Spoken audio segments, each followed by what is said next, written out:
the most surprising. But we'll see. T1 will not make the same mistake that Fnatic did. We'll take that Rumble away from Impact instantly. The Tristana also removed. No Zyra for Owner, no Senna lanes. Faker's LeBlanc also taken away here. Kind of a niche, I don't want to say off-meta pick, but definitely you usually go down the rabbit hole of getting those 80s away before this pick becomes very relevant. I feel like it's a fearless pick. I feel like LeBlanc always comes up after you've played the first round of mid laners, and then she's like extraordinarily high priority. It's very interesting. Well, last ban going to be that Corki and Sejuani. It feels like it's taken away from Ona, but we know Umpty absolutely loves Bristle and Sejuani. Now, so you can take Ashe away here, or you could go for a Vi rotation. Now, I think given the Sejuani's already locked in, you don't necessarily need to grab Vi here right now, but with the Corki and the Tristana gone, the nerfs to Taliyah jungle, maybe Vi Taliyah is going to be the mid-jungle duo here for T1, but Faker potentially going back to an old favorite of the Azir will in fact lock in this Maokai flex pick instead. First, we've seen this played in the support role already here at EWC. Likely to be the jungle pick. Still so many mid AD picks available. The Jace is still available. That's been one of the ones we played in Korea. The Yone, more commonly. Yep. But the Ashe is a really big pick that stands out like a sore thumb to me because we know what Young can do with it. We also saw it dominate yesterday. Gen G, top esports, crushed them with the Ashe Sejuani. Well, it's going to be Faker's Azir, of course. Pretty synonymous player and champion combination. We'll see what APA is going to answer it with, because yes, the Tristana and Corki have been taken away, but it's always the Ziggs that your mind wanders to. But it's what the priority is going to be, right? Does APA allow his champion pool to be hit once again? Do they prioritize getting a bottom lane that's going to be able to go toe-to-toe with Gumayusi and Keria? Or do they just lock in Ziggs? And I think to just lock in Ziggs idea is a pretty good one. I'm down with it. I'm okay with it. Yeah, and very flexible as well in this draft. Could be for Young, could be for APA. Can just try to outrange. Well, this will make it a little bit more clear, as we've seen a lot of Aurelion Sol in North America, and it's been played, you know, sometimes here and there in the LCK. Kled would be very fun. It would. But I don't think that's going to be what we do see. It will be, in fact, instead, the Zeri. So we know that Ziggs is going mid lane now. Zeri is going bottom. I don't think Impact is going to be picking this champ up. Yeah, I was about to say. Apparently, according to Zayas, it's a top laner. And it got a W. So I guess we can't even really say anything bad about it, as Faker has the last lock-in here for the first round of picks. For sure. Yeah, Ezreal looking pretty good. Now, Ezreal gets locked in here. I think you need to look at the Leona if you are on the side of Team Liquid. Very powerful combo with the Ezreal. You've got great follow-up to that type of engage. You can set up the engage as well with the Maokai. So on the side of, on the other hand, Team Liquid, what sort of picks are they trying to look away here? Because normally, if you're playing the Ezreal, you're worried about pushing lanes if it's not a Zeri, but because it is the Zeri here, it could be just something like a Lulu to come through. Nautilus is still open. They're going to take away the Renekton here instead, which can be great lockdown for the Azir, great lockdown for the Ezreal specifically. Tough to play into the Maokai, but T1 are not going to take any chances. Yeah, I was actually, I'm a bit surprised. I kind of thought that they would be targeting that support pool. I think wanting to keep that as open as possible to give Keria as many options moving towards the second round of picks. The Gnar going to be taken away as Spawn is going to join them as they focus towards the top side. Yeah. I wonder whether this means we're going to have an interesting top lane matchup. You know, Jackson Camille is still available, impacted Zayas, you know? Yeah, the Cassante obviously follows the Gnar ban. You ban the Gnar, it feels like, okay, they're trying to grab a Cassante pick here. You want to remove that. Leona still available here. Team Liquid not actually taking this into account. It's been the strongest bottom support with Ezreal, the strongest duo, Ezreal-Leona, that we've seen really in the LCK. We saw it in this tournament already to great effect. So a really big power pick that I think when you're playing the Ziggs here, they're playing the Zeri.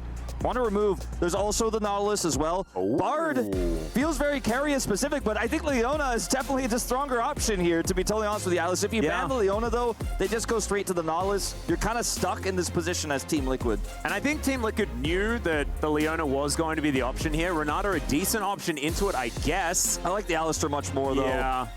As it's not really full dive here for the side of T1. I think Renata would have gotten a lot more value out of that type of composition. Nautilus also a great option if you're worried about dives coming through. Great to lock down the Ezreal. In terms of lane, I strongly prefer the Alistar. In terms of lane, I really do not prefer the Rakan into this matchup. This is a very risky game that Core JJ and Yun are playing. It really is. And now they have to go for a blind pick on Impact's top lane champion. Man, CoreJJ must be feeling extraordinarily confident. Playing Rakan into the Leona is so incredibly difficult. However, there isn't a Talia on the map just yet. And we know that Rakan's worst enemy is the lady that throws rocks all over the floor. So thankfully, he doesn't have to deal with that. And I got half of my matchup. Pretty excited about that. The Jack's going to be locked in. Zeus, a lot of different options here. The man has a very large champion pool. We'll see what he's going to be playing because the Twisted Fate is left up and available, and it's awful into the Jack, so it kind of blocks that out as well. I wonder if he's going to be happy to play something like a Camille here. I mean, they have a lot of lockdown with that. Jace, also an option I mentioned earlier, very powerful with the Maokai because the Maokai root sets up one guaranteed empowered Shock Blast to come through at the acceleration gate. Very, very strong into a matchup like the Jax as well. If played carefully, if played correctly. Similar to Gragas, you can, if you are in hammer form, just knock the Jax away. Play defensively up there. The Maokai is going to have a lot of power in this top jungle duo. On the bottom side of the map, I am very concerned about how Yun and CoreJJ's laning phase is going to go. If it was a Ziggs in the bottom lane with this Rakan, at least you'd have the wave clear to back it up. Azaria, though, going to feel very vulnerable down here. And if you set up a stun, get that Zenith Blade, the empowered Q coming through from Ezreal hits the W on you. It's almost guaranteed when you have this much damage early too, and the Ezreal can poke out the semi-final between T1 and TL starts now. Off we go, Atlas. I love these walkouts. I don't want to call them walkouts because that's usually what we refer to players, but the champion walkouts look so cool here. And his first strike on the Ziggs. This is really common because he can generate a ton of gold early with this rune. And one thing to mention about the Ziggs, we talked about how he can kind of poke and harass the Azir and how it can be a good matchup if played well. Umpty can kind of hover there. The Azir also is really good into fairly immobile champions like the Ziggs. Has his satchel charge defensively, of course, but if he gets Emperors divided, he will find himself in a lot of trouble. That's why it's really tough to play these types of mages into the Azir.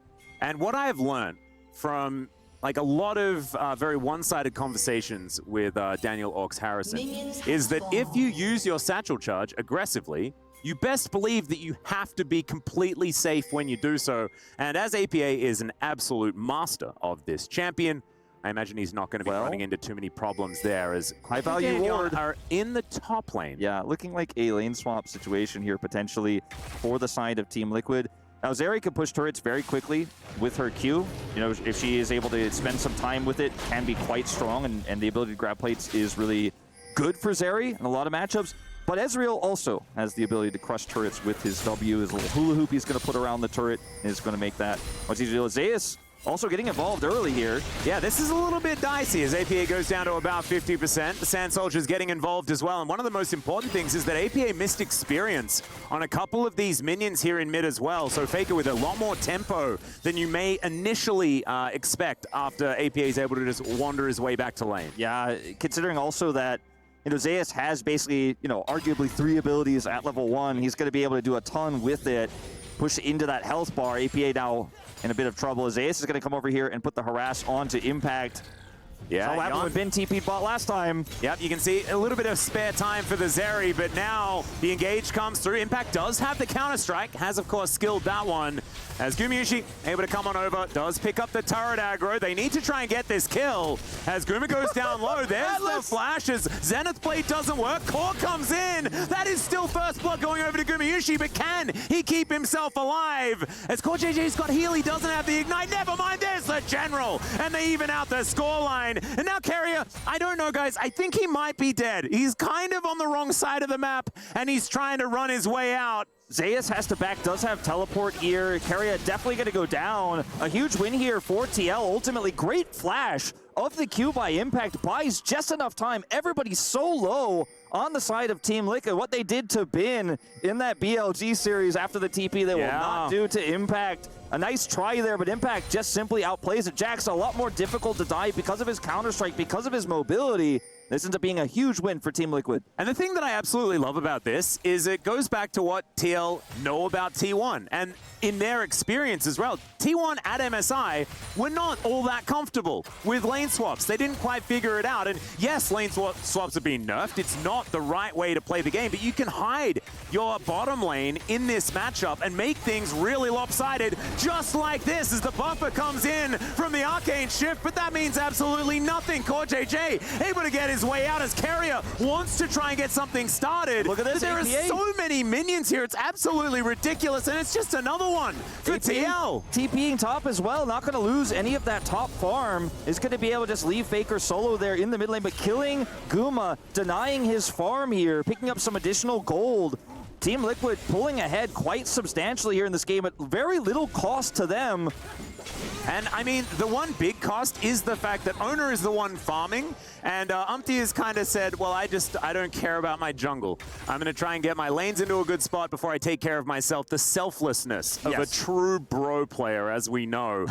And he has taken that to North America, and it's working out here so far. But you can see Owner has a whole lot more farm than what Umpty's been able to put together. He's already got his Faded Ashes. Umpty sitting here at level 3, a level behind. We'll be able to clear his top side of his jungle. He's got a lot of farm he can pick up there, so we'll catch up a little bit. Meanwhile, down here... Yeah, it's a fair bit of damage coming through there as the Grand Entrance going to be Arcane shifted.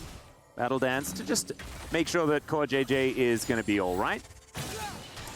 And TL will pick up this wave as it heads towards them. I don't think T1 are going to be too phased about how this has gone, but I do think that it's a great boon for Yon and CoreJJ especially, because we knew that this bottom lane was going to be very difficult to navigate, and you mess around with it, you like start these lane swaps and stuff like that. It does allow you to kind of hide that potential weakness in this matchup. It certainly allows you to avoid the toughest parts of it for sure. And he has 20 minions down on his call already, Yun, so in a pretty good spot. But Carrier looking for the assist here on Owner. Yeah, doesn't get the Zenith Blade after he blast cones in. Popcorn Chicken's going to be collected by Umpty, unable to get the last one, is now Gumiishi firing some shots towards CoreJJ. It's an action-packed game to start this off. It is. For sure. As Guma here going to allow this wave to push a little bit more as Carrier comes back. No way to punish that return here of the Leona. Super tanky. But they have kind of avoided, like you say, the 2v2 for its most dangerous parts. But now it's starting to normalize a little bit more. Now Guma is going to be able to catch up a little bit here in farm. Still down CS. We'll see what they can make of things. Faker, obviously, a small benefactor of the extra time he had in mid lane there. Will be able to TP back to lane. Has a pretty big CS advantage himself. Once he catches this wave. So it's not all roses here for Team Liquid, but really great for the Zeri. And once that call finishes too, he's going to have so much gold as Umpty, maybe a bit alone. Yeah, even the short fuse doing a fair bit of damage here to Owner, who does have mainly damage as the Mega Inferno Bomb comes in. The flash forward from the APA, but it doesn't matter. Faker just sweeps up Umpty, puts him into the death chamber, and now T1, they have full control of these grubs. Yeah, really tough fight to take there, unfortunately, as Umpty. Yes, you have the Ziggs back up there, but the Emperor's Divide in a choke point like that is going to be basically a guarantee. APA also using his flash means he's going to be more vulnerable once Faker gets that ultimate cooldown back. Carrier holding down the fort here as the lead continues to grow for the bottom lane of Team Liquid, but a huge bounce back now for TL. And the Jace matchup into the Jax, we haven't talked about this too much because we weren't seeing it initially in this game with the lane swap and all the shenanigans. Pretty good for the Jace because, yeah, you can counter-strike, but it only lasts for a little while, and the Jace will continue to have that range advantage over you. As we look at this play once again, Umpty pretty greedy here. He has APA to back him up. There's a satchel charge, right? There's ways to peel, but you just don't, unfortunately, have anything to deal with this Emperor's Divide. Owner has to use his flash, but it's well worth it. It is. Faker able to just come in and collect the kill. Now back in the mid lane, as you can see here, CoreJJ moving on over. And not too much going to come of it. But still, if you look at the top of your screen, only 300 gold going to be in it between the two squads. TL still very happy about the game state right now. And I think as the game goes on, they have so many threats. We know Ziggs scales extraordinarily well. Jax in a side lane, almost unbeatable by what T1 has. And T1 themselves, a lot of team fighting availability, right? But I think that there is a lot of opportunity for TL in the later stages of the game if they can keep themselves competitive. But now Owner is trying to stop that. The Grand Entrance comes in. Yon just skates his way out. And the the Nature's Grasp not really getting too much ground here against TL's bottom lane. Yeah, not really. CoreJJ does have his Merc Treads, a huge part of this. He's able to get out very easily, despite the ultimate going down. Rakan, a very slippery champion, very difficult to lock down. Further issues here on the top side, as we were alluding to moments ago. Impact having a really tough time. Umpty actually manages to steal away the Gromp here, as Keria is going to come up and try to assist. Of course, we know CoreJJ in the area, so not going to be a full scuffle, but 2 camps going to be stolen by Sejuani. That is going to be great here for TL, especially when we'd already illustrated that Umpty was the one that had to give up so much in the early game, was behind a whole bunch of camps. I think it was like 5 camps or something like that, and has now evened things out entirely. Yeah, True Shot Barrage here is not going to amount to anything, but, you know, you miss every shot you don't take. I mean, he still hit 2 people. True. And a dragon as well. Yeah. So he's just helping them with their clear. Yeah. So, at the end of the day, it's worth trying that out. Obviously, you're not going to need that ultimate for anything right now. Both top laners just teleported back. So you have very lopsided top side game state that's favoring T1. Bottom side, pretty huge advantages for Team Liquid. You mentioned Umpty getting that farm back, but Yun has maintained this CS advantage, has that extra kill, obviously in his belt as well. So he's up 500 gold right now in this bottom lane. And I think some proactivity is going to be needed here for Owner. Without his ultimate, you know, wasn't able to do anything in that interim, but maybe could make an impact here either top or mid as Guma continues to farm things out. And do you know what I'm fascinated about, Wolf? I'm just wondering whether APA said anything in All Chat yet. I am really curious. I imagine that Dagon and the gang are probably, you know, staying on the ball there. But I'm so curious as to what it is. Very much looking forward to finding out as Keria and Gumayushi closing in onto Yun, but he's Zeri, so he just skates over the wall, and everything is absolutely fine. Now a potential gank here as Ona moves towards the top side, lurking in the fog of war. Faker coming over to threaten that at the same time bottom there as you mentioned. Ooh.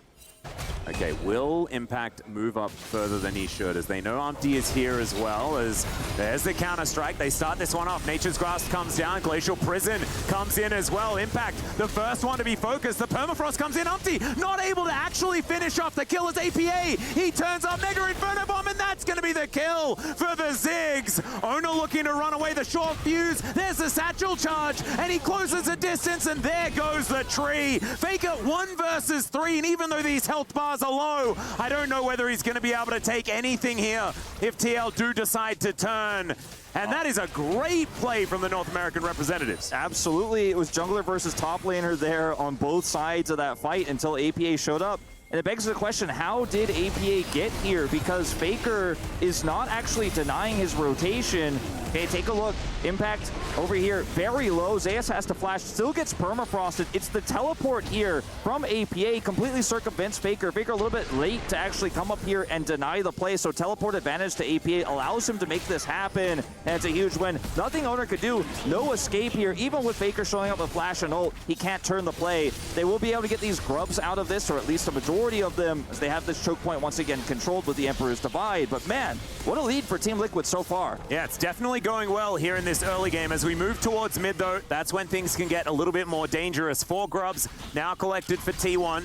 I think a big deal for Zeus, who does so much damage on this Jace to turrets. You know, you sort of sit there in gun form, press your W, and you just wipe them out. And so definitely going to be something worth looking out for here as T1 try to accelerate into their 1 to 2 item power spikes, right? Like, this is what this composition is so incredibly good at. It's utilizing these early spikes. They might be able to get something done. Unless Umpty has something to say about it as he moves towards the top side. There's going to be the special delivery. He's been tanking up this turret for such a long time. Grand entrance is what locks it down. And the TL flare pops up above Umpty as he walks his way out. It's another kill for the North American squad. 6-2, the kill score now. Yeah, Impact and Keria traded flashes down here on the bottom side as well. Looks like Keria trying to go a bit deep there potentially. We got the tail end of that, but they do end up trading flashes. Impact here just going to hold down the fort. Guma should get this plate relatively easily, but Ziggs alone with a turret is a big problem. Owner going to commit the ult here top side to try to chase him down, but won't be successful. And Atlas, this game is wild, but it really is the kind of early game we were saying Team Liquid could come out with some surprises. They could play a great early game. They could get a lead. They've checked all those boxes. It's what happens next around these next few objective fights where Team Liquid need to solidify this advantage. We saw them do it at MSI. We saw them get those advantages. We did not see them close the game out. But this Ziggs is so huge so early. Not quite as big as he was in the Fnatic series in Game 1. But it's still going to be a huge problem here for Team T1 to deal with. And it feels like it's not just a hands diff, it's not just matchup diff, it's just macro calls here from Team Liquid. They came up with a clear plan here. The execution has been crisp, and that's what you love to see from a North American team taking on the defending world champions. No, absolutely, and I want to go back to it. I think, like, commending the preparation is what we should be focusing on here, because Team Liquid, they did their research, they did their homework, and they came up with a great way to tackle this T1 squad. I think the early lane swap, even though they didn't get a massive lead, they put enough weirdness into this game to allow Yon to have a 20 CS advantage up against Gumayushi. APA gonna get thrown underneath the turret here, but Umpty is there to protect him. Doesn't land the ulti though, and down goes the Ziggs. I don't think Umpty's going to die here, but CoreJJ finds himself on the wrong side of the map. Battle Dance gets himself out as Umpty comes on over and gives him a target to head towards. So it is just APA falling down, but it's T1 finding a bit more tempo here on this map. Yeah, I think APA getting a little bit of greed there because he knew Umpty was nearby, but Faker flashing the Arctic Assault there. They have enough damage. And that's going to be the Dragon here going over to T1. It wasn't in the mid lane where he got punished on the Ziggs to this Emperor's Divide, but in fact in the sides. We're 1-1 apiece. Hextech Soul is the Dragon. An amazing Dragon for both teams. Yeah. You can see the Ziggs poke, but also the Ezreal and the Jace here for T1. I think we're going to see a lot of action on the bottom side of the map for these next few Dragons. Not to mention Zeri. That's a lot of electricity, Wolf. It's going to be going everywhere as Umpty going to get slammed by the Bramble Smash, formerly known as the Arcane Smash. He's now going to use it on the Raptors. Looks like Owner is not going to be pursuing Umpty here towards the Herald. Baker does look to potentially start this one up. He doesn't have TP, but he has the Hex Gate, so he can get over to this objective very quickly. As we are going to start the Herald up as this replay happens. Notice this, Emperor's Divide comes through, APA, no flash, and then Faker as well. Satchel Charge doesn't save him, flashes the ult here, the Glacial Prison, and is able to take him out. He doesn't feel too bad about it. He just knows he got outplayed. Yeah.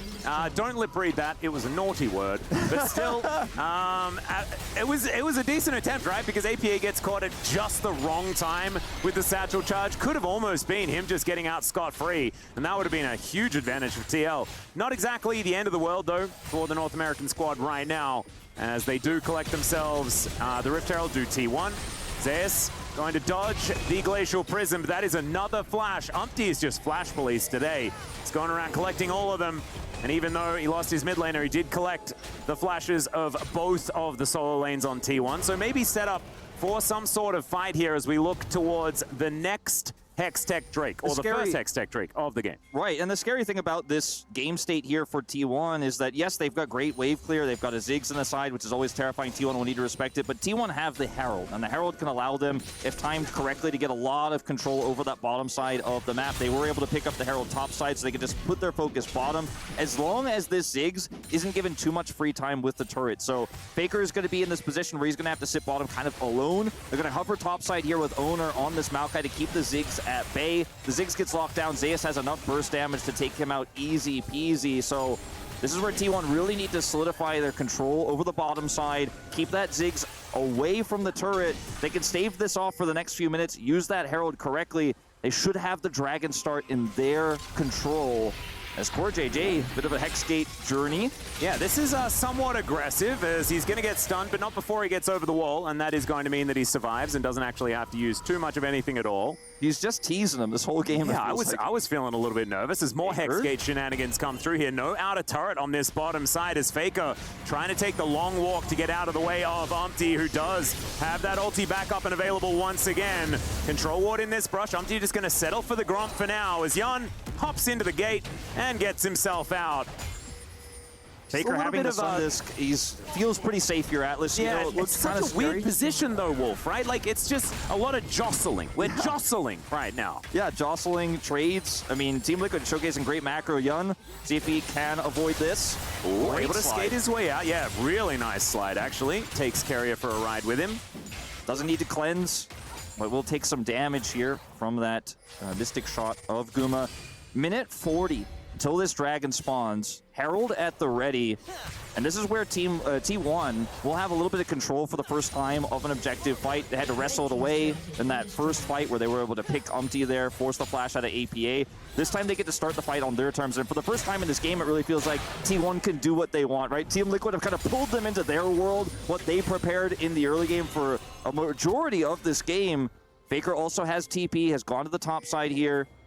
Very dark up here, so Faker going to respect it. Umpty threatening. Yeah. Man, Team Liquid is so scary on the map right now. Umpty is like, he is really pushing. He's trying to find any opportunity. As soon as anyone oversteps, he is there to try and counteract. And I love the proactivity coming out of the man. This is something that we have seen from him in the past, but it seems to be ramping up here in this game. There's that Herald drop I was talking about here. Yeah. Flank from Impact, but he's spotted. Kerry going to be piloting this one as there's the grand entrance. They get the knock up onto the Leona, but not exactly a key target as the bouncing bomb doing a lot of damage here to Ona, who is pretty squishy on this Maokai for now. Not going to be the end of the turret, but it is very close to going down. Faker going to go topside to try to catch that wave. A lot of minions lost actually for T1 coming down for that Herald play. Remember, he does have the teleport to go straight to Dragon, but T1, because they didn't get the turret, not confident to actually group for it faster. And Team Liquid actually gaining a lot of prio as a result. Looks like they may opt to try to, just give this up. And this is quite wild to see. I mean, T1 had the Herald. They had an Ezreal pushing the lane. Impact has free control over the side right now as a Jax. And they're just making faster rotations right now. T1 need to make something happen here in mid lane, or this Dragon may be lost. Well, Solarflare is going to come on through, but it's Umpty. He's able to tank that one up very comfortably. Mega Inferno Bomb is massive, and Ona just gets taken down. The Nature's Grasp finds absolutely nothing. Yeah, just used defensively there, but gets nothing back. Owner is dead, and that should be Team Liquid pushing ahead in terms of Dragon control here. They had the control, they had prio, but they weren't happy with that. They wanted to pick, and they get it. Gumayushi looking for an opportunity here. It's Core JJ. He finds it. The quickness was on, and Yon's going to take him down. Inner turret is going to be a prize as well, as Faker was on the inner turret, but Impact is there to get rid of him. Outer turret and Dragon, and 2 kills here for Team Liquid. They are on a tear. They are on a tear indeed. Massive lead in this game now. Second Dragon goes to them. They get 2 kills mid. They get the turret with the satchel charge. And, you know, we talk about Sejuani Ash. We talk about some of the follow-ups with the Sejuani Rumble that Genji fell, victim to yesterday. But Sejuani plus Ziggs Bomb is also a pretty big combo when the Ziggs is this far ahead.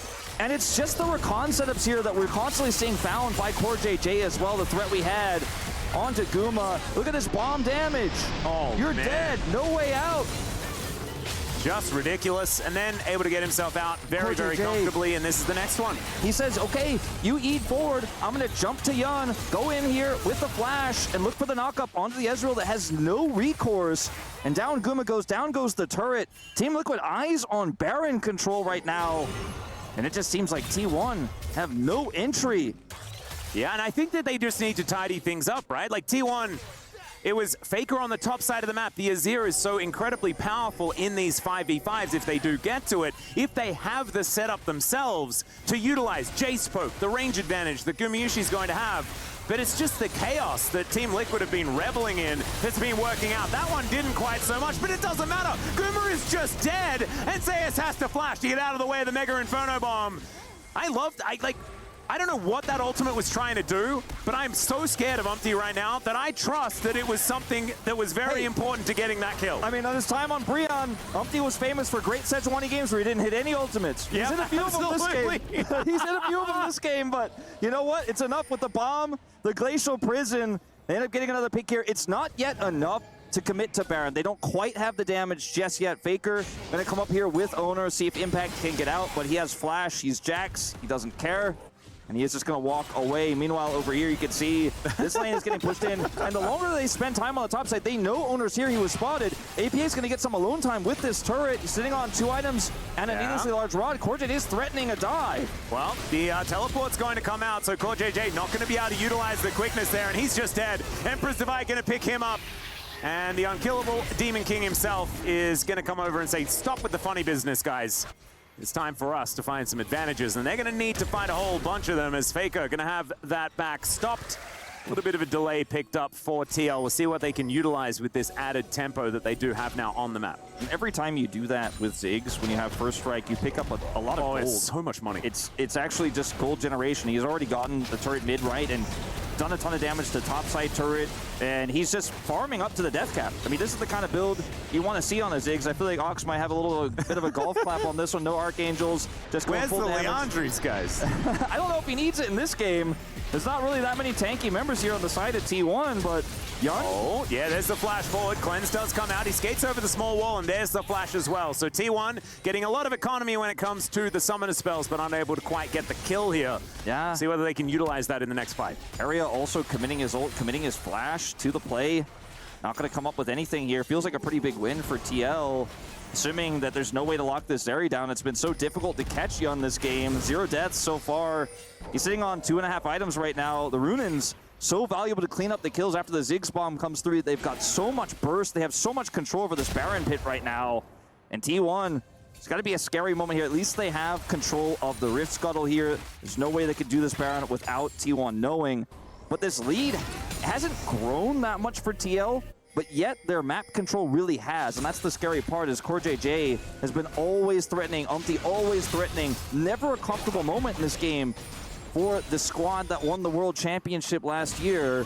Yeah, a little bit of a scuffle between Carrier and Umpty right now in the river. But I want to go back to the draft, because I want to look in at what our initial take was, is I'm going to be interrupted. That's going to be Zenith Blade connecting onto Umpty. Frost Armor and the Aftershock means that he takes less than a damage, and he's able to walk his way out. So maybe I'll have a little bit of a moment to have a talk about that draft take, because the one thing that I think, okay, never mind. Umpty just wants to continue making fights happen. So perhaps we'll just wait until after the game is over before we talk about things that aren't the game in this particular moment, because this is a 5-stack of T1 players trying to find a team fight in their favor. Impact, a potential flank angle if he looks for it, but right now walking back towards the top side, possibly an opportunity for T1 to strike as the Sun Disc is put up in mid.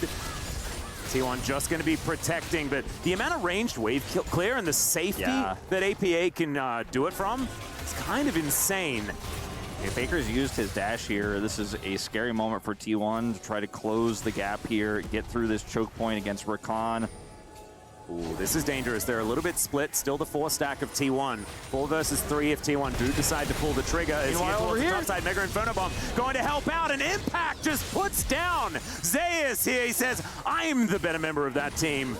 As, of course, it's been a very long time since he was one, but still, with the help of APA, they're able to create a big advantage in their favor. T1 not wanting to allow that to happen, and Solar Flare isn't able to interrupt the Hex Gate escape, and it'll be another Drake. They just don't see it coming. So, thanks for the ultimate, thanks for the dragon, thanks for the kill on the top side. I'm winning in 3 places on the map as Team Liquid, and you look at the way this plays out for T1 normally. They're so good at collapsing on sides. They're so good at reacting to these types of plays. So I think they really got caught with their pants down. But the long-range bomb from APA means there's enough damage to kill that Jace. They've got their eyes now on the Baron. Zeus does have teleport available. Faker's level 16. Ult at the ready. I don't think you should start this one up quite yet, Team Liquid, but threatening it is a good idea when you've got a Jax in the side. You've got a Ziggs up here in the top lane. But watch this play one more time. So Team Liquid down the bottom lane, jockeying for position on Dragon. They don't know where APA is. He gets to just set up a bomb here, and that alone is enough damage to give Impact the kill here topside.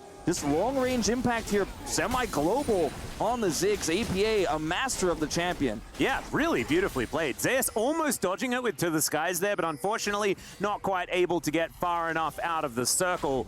And so APA just taking names. And on top of that, Wolf, now he's got a death cap.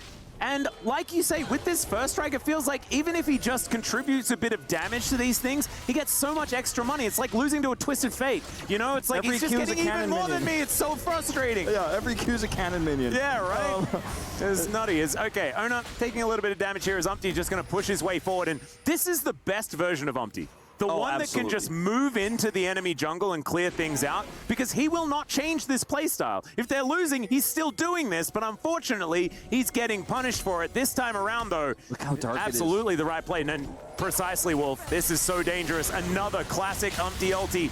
is going to come out. Doesn't find anyone on T1. Not going to find too many repercussions either, so going to have to wait for that one to come back up again, unless Carrier says that he's not allowed to. Still taking a lot of damage back, and look at that extendo beam. Oh yeah. APA throws down another one, and now Carrier and Onut, they're not going to be able to start any fights here for T1. They're going to have to look for a bit of a reset, and once again, it is tempo moving in Team Liquid's favor. Absolutely. You know, Umpty's ult misses, but you can get enough damage, and with that Ziggs bomb, JJ just constantly threatening here. The vision is so limited for T1. They have to leapfrog their way from brush to brush here to control this Baron. Jack's still pushing in the side lane here. They're going to try to come over and punish, but guess who's there? It's APA, who has, by the way, TP. So the macro game here for Team Liquid is absolutely immaculate. You love to see this level of control. Very different, honestly, similar in its oppression, but different to the way that Weibo got their advantages with the macro and vision control. Different from how Top Esports did it. The threatening picks non-stop. They have so many different ways to blow up single targets. Speaking of, Carrier a little bit out there. Yeah, moving up just a little bit. There's an Infinity Edge on Jan as well. That's why he's doing so much damage right now. Ona moving on over. They do get information about that one. And Team Liquid strength to strength right now, not letting go of this amount of pressure. And I want to give you guys at home and those in the Cube, the Kadir Arena right now, a little bit of a peek behind the curtain. Because in games like this, I like to commentate from the perspective of not T1, because I expect T1 are probably going to win this series.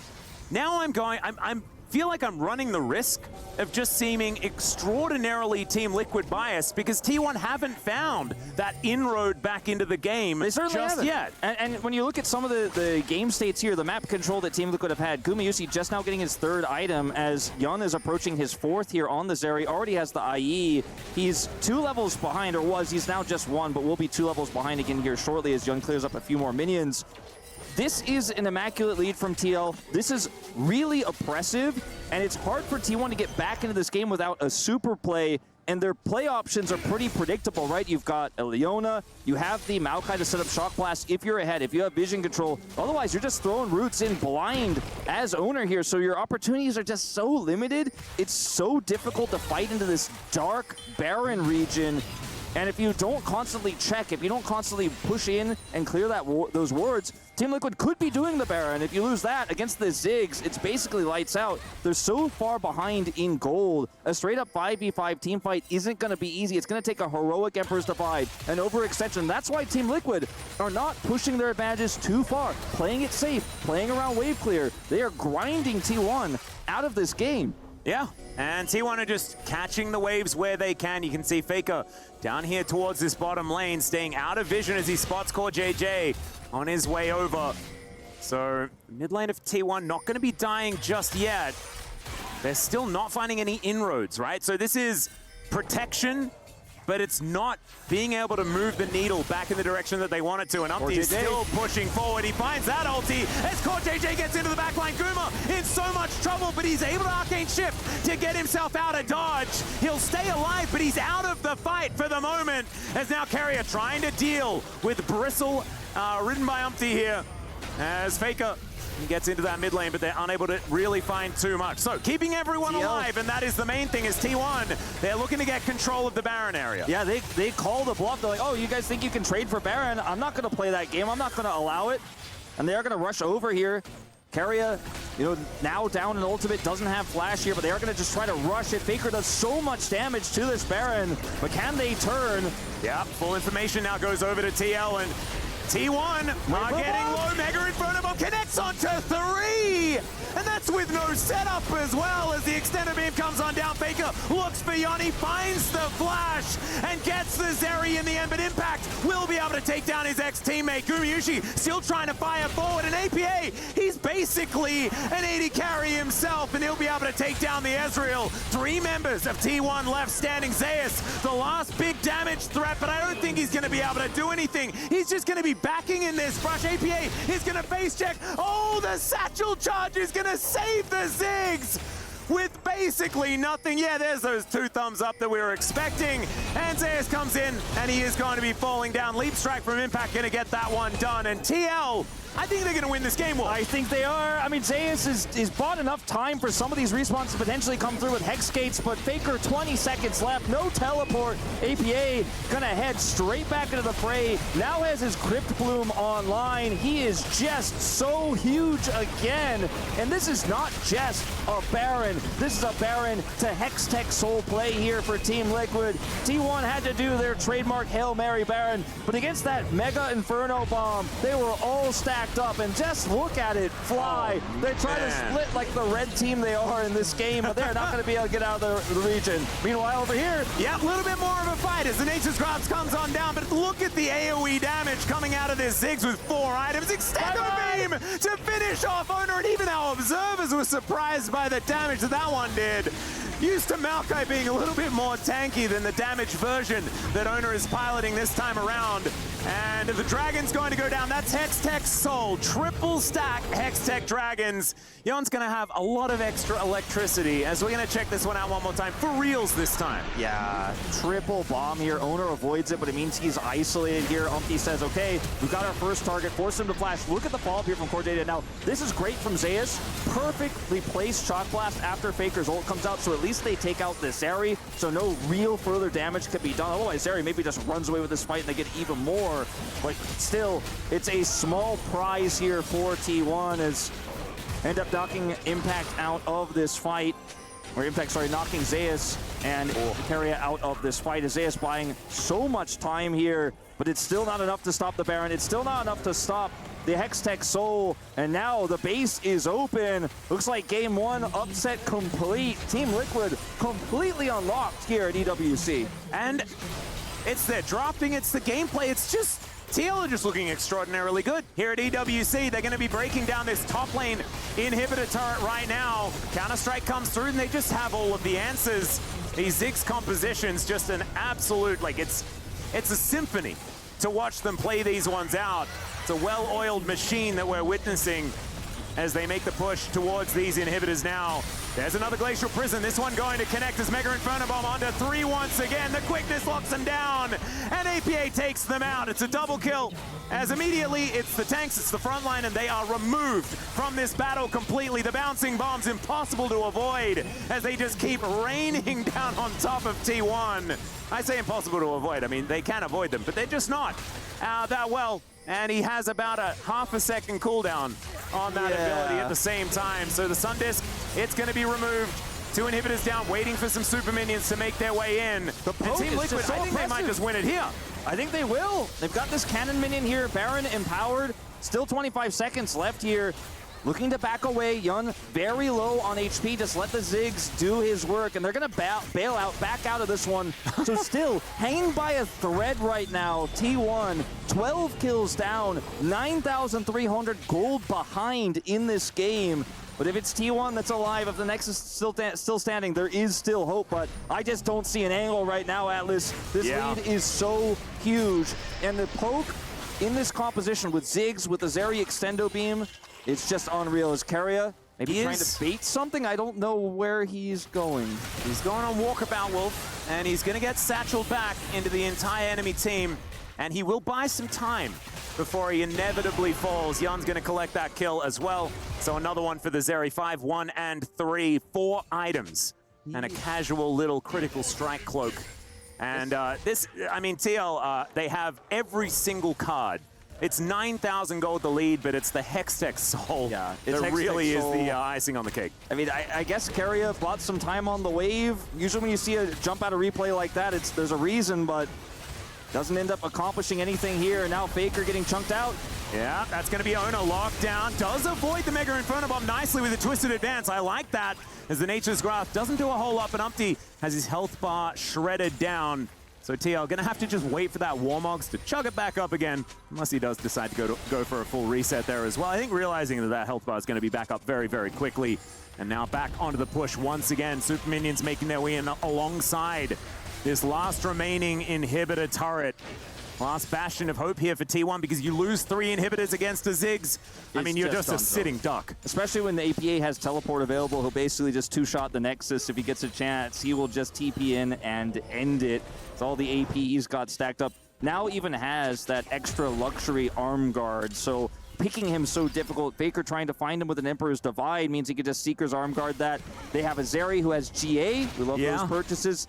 And so picking her is actually quite difficult. She has Flash, she has Cleanse, and even if you kill her, you got to deal with the Ziggs. You got to kill her twice, by the way. There's a Jax that can TP in to end the game once he gets to teleport back up. T1 just have no way in. There's just so much firepower. Like you were saying, I'm having a look at this Death's Dance Jax with 4 items completed as well, and some shoes on top of it. Okay, TL going to face check T1 right now as the Glacial Prison comes down once again. Umpty, it's been absolutely fantastic this game. APA layering the ultimate on top as well. T1 keeping themselves alive at least for the minute. Zeus gets the Hammer Slam back. Impact taking a bit of damage here as well as Extendo Beam. Oh my goodness, who's the poke champion now? As Jan is going to send Zeus back to the fountain. This last inhibitor still standing, but I feel like the clock is ticking on that one. Elder up in a minute, 25 seconds on the Baron. And I think TL, they're going to make sure that these waves are pushing in, take these neutrals, and carry Exodia towards the enemy Nexus. The Hextech Gate allows T1 to try to get in there. Uh-oh, Umpty's over here. Yeah, finds Carrier. Not exactly an ideal target, but he'll take it. But, I mean, there's just no way for T1 to really get to either of these objectives. They have the Hex Gate, so they can try to rush over and contest, but a teleport can end the game. Even with both Nexus turrets standing, if T1 get their back stopped here, APA can just end the game. So T1 have really crossed their T's, dotted their I's, as that's hopeful Gumayusi with this true shot. As they're only going to leave 2 on Baron because Yun does so much damage while continuing to push these waves into the mid lane, stacking up super minions there. So there is just absolutely no way T1 can come to Elder. It's essentially League of Legends checkmate here right now with the composition of Team Liquid. Yep, T1, I think the fight that has to happen on the Elder or on their Nexus. And they have elected for the Elder. I'll start that one up as it spawns. They have positional advantage, Banana Brush control, but Umpty just walks on in.